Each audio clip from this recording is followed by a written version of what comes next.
I made tons of mistakes that I want to save you from when it comes to publishing online. One of the biggest mistakes that I ever made was actually publishing all these random niches under my personal brand. It also diluted my personal brand, and you can't actually unpublish those. I've tried to with Amazon, they still show up.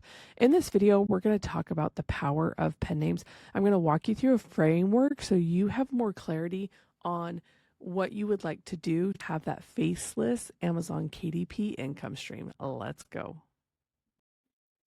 And before we dive into some of the framework, let's just be very clear about pen names. When creating your KDP account, you should add your first and last name or the name of your publishing company. Okay, this is not where you enter your pen name during account creation.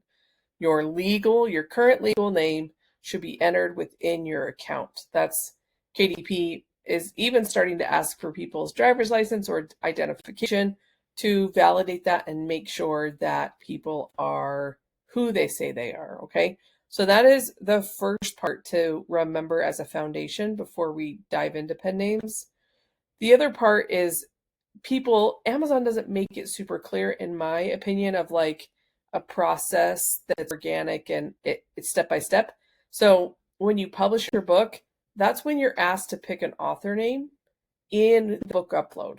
So that's when you can pick a real name or you can make something up, right? Like this is also, you can do a publishing brand name. There's a lot of people that have tuned into my pen name videos that have been told by other people that they can't do that. And there's nowhere on Amazon's site that says you can't have a pen name that sounds like an adorable bookstore. To me, I've had great success with it, okay? So it's up to you when you do this, okay? When creating the book, this is where you enter the pen name that you want to use. You put this in the author field. An important thing to clarify here is that you only change your author name to your pen name when publishing, right? So like your KDP account is still in my legal name, and that's where I'm getting paid. So you don't need to set up a separate business entity under a pen name to receive payments. And with my pen name processes and frameworks, right, I have 102 pen names at the time of this video. So it does not work for me in that way. I'm using my legal name for my KDP account, but each listing of my books, each can have a different pen name. So what happens is that Amazon, Kindle Direct Publishing, they treat a pen name as a public-facing author name that appears on your published book, while your real legal name remains on file with Amazon just for identity, verification, payment processes. If you get a 1099, if you make over $600, you get a 1099. There's actual recent legislation in the United States.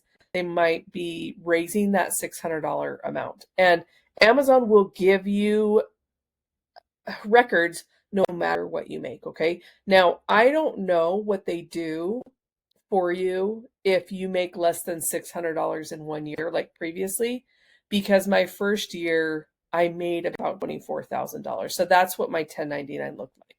Okay, so if you have questions about pen names, now is the place to put this before we dive into some frameworks.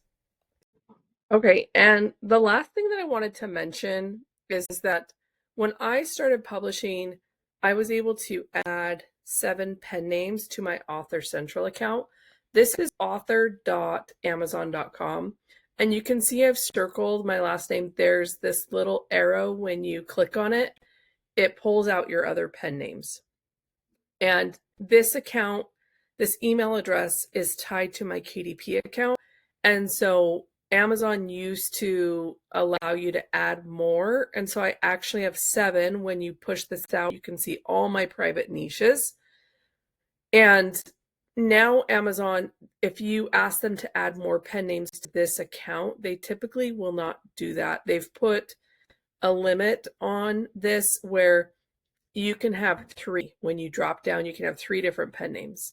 So now this isn't a huge deal. You're thinking, Jenny, you have 102 pen names. What do you do?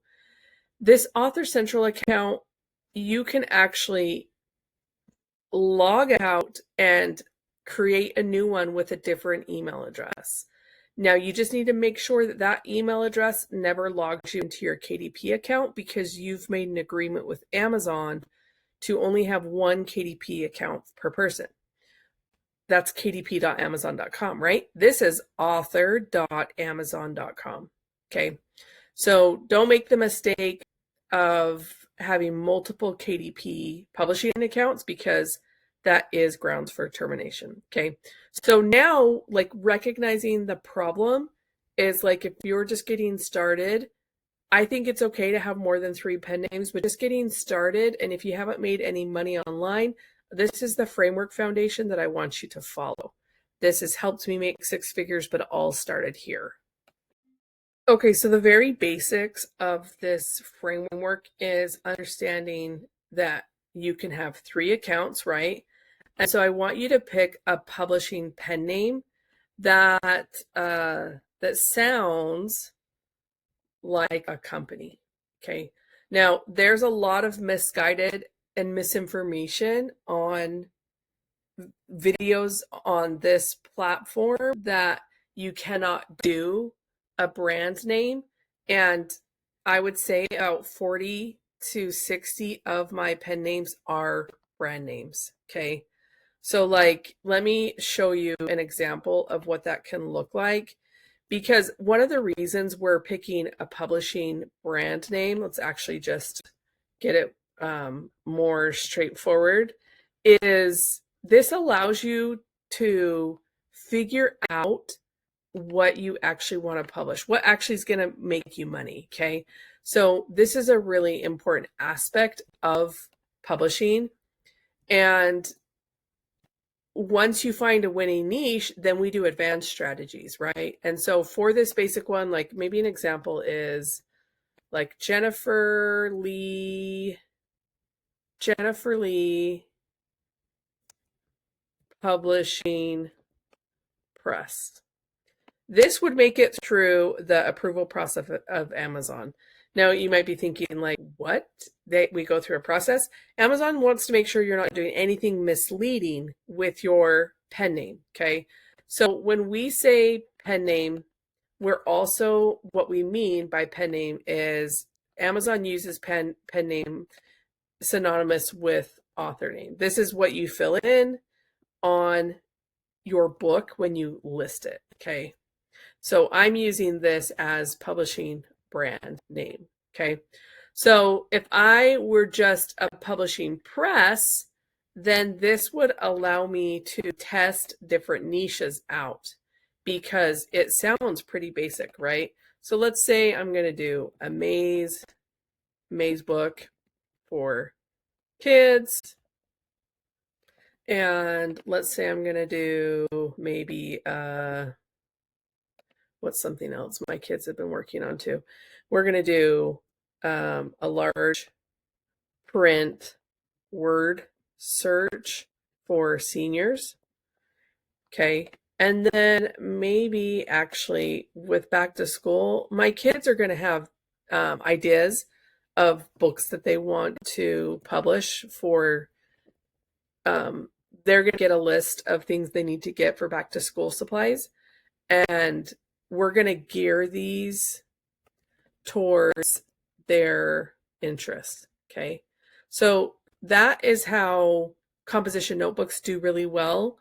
It is back to school. This video is being published in July. So if you're watching this at a different time than July, just know that you can make room. You can get sales when July and August roll around. If you're watching this now, it is, I would encourage you to start doing some composition notebooks that have things that are on the cover that are not something they could find at Target, Walmart, grocery stores, okay? Because they will sell. So like video game notebooks for back to school, flowers, unicorns, you can really have so much fun. I've made thousands of dollars doing composition notebooks. A lot of people say that you can't make money with them, but I think those people who are saying that haven't made money. So I made money with it, but you can see here that we're doing a basic publishing name that doesn't necessarily connect to me. And actually, someone asked me last night, is my brand name a pen name? And it kind of is, because this is my full name and I don't really use it unless I'm at the doctor's office, or when I was little, my parents were mad, right? So don't put this name in the comments unless you're mad at me. Okay, so, but I'm using this as a basic parent account to test all these different niches.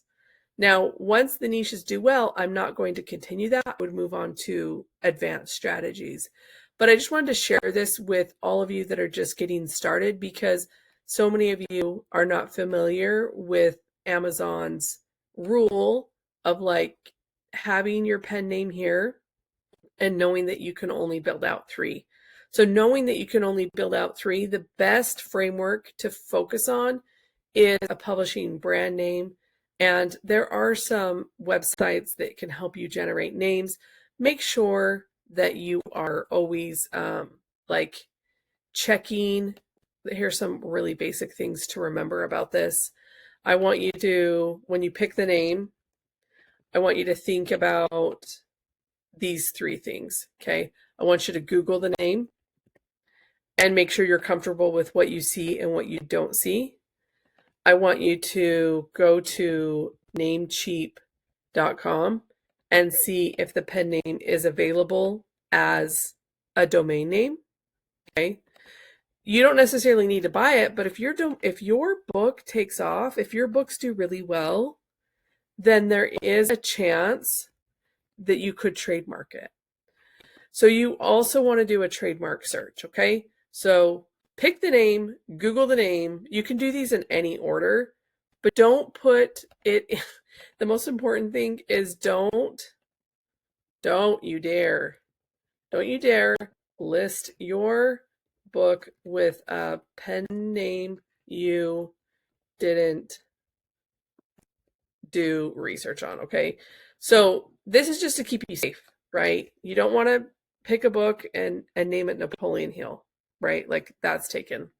All right, so here I've got a playlist on pen names here on YouTube that you can watch.